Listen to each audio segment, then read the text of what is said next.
You're back on Starting Gate.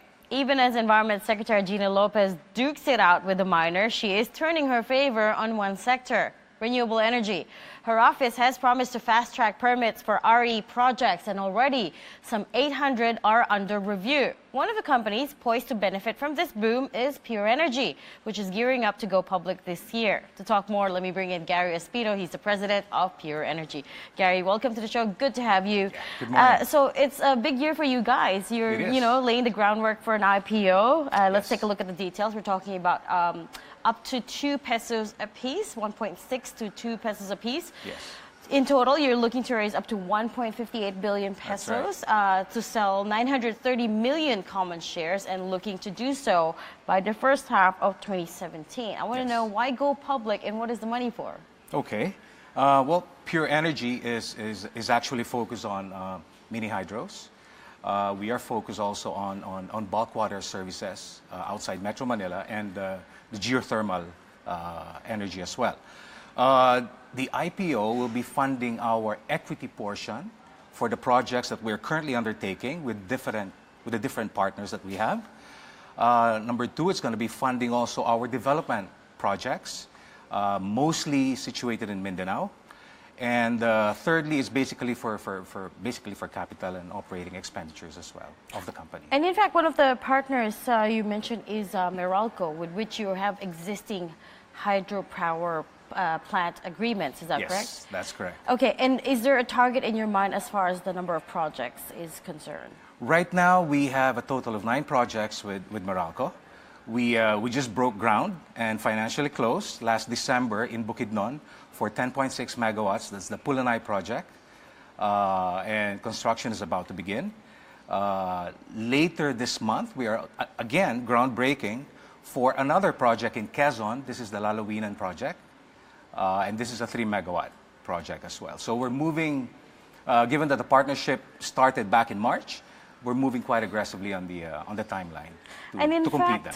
You have a midterm goal of working your way up to 500 megawatts across your entire portfolio. Right now, you're at about, what, 153 or so megawatts? Yes. Most of that growth, as you've already said, will come from hydropower projects. And I want to know why this focus on hydro. I mean, in the places that you're located, the Pure Energy is located, there's also solar, there's also geothermal. Why hydro? That's correct.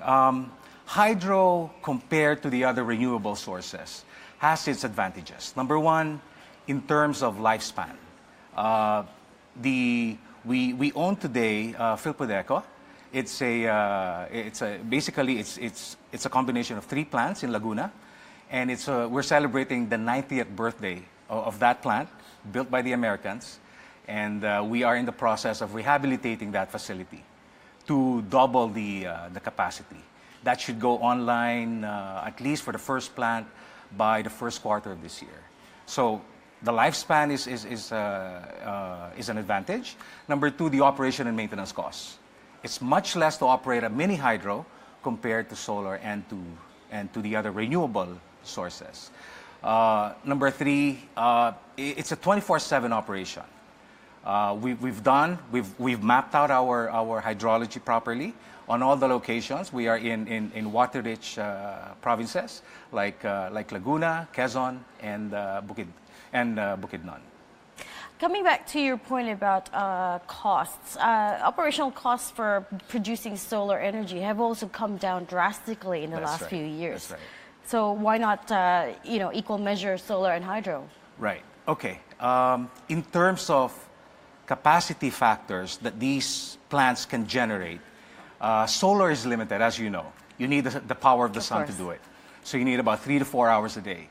With hydro, so long as there's water flowing from the river, your energy is continuous. There are certain limits in the capacity, but it's still higher compared to the other renewable sources. Precisely. So it comes down to the dependability, we can say. Yes. So precisely because there's a mandate to move towards more cleaner energy, and because the Philippines is getting closer to fully ratifying the Paris Climate Change Pact, invariably that will bring in a lot more competition into the sector. In fact, just this week we have San Miguel saying that it's working with 2 other Asian firms, possibly in a renewable energy venture. How are you placed for competition? Well, we are, as we said, we are moving very aggressively with the service contracts that we're working on the mini hydro side. We have very credible partners with us. Not only Meralco, we also have the Frabel Group that is currently we're currently undertaking and about to, under construction for a project as well. We are looking for opportunities. Going beyond the 153 megawatts that we have in the pipeline today. And those opportunities are coupled by entering into joint venture with other credible partners. You're also looking to tap into the government's feed-in tariff program. What sort of price point are we looking at? Well, the feed-in tariff for hydro is $5.90 per kilowatt. And at this point, the current take, at least what the FIT has been awarded to, amounts to about 26 megawatts. The government allocated 250 megawatts, and we are confident that we will hit our targets. Which would be?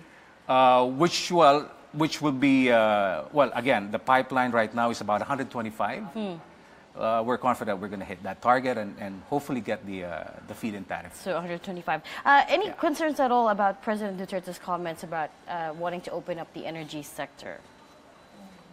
I think competition is good.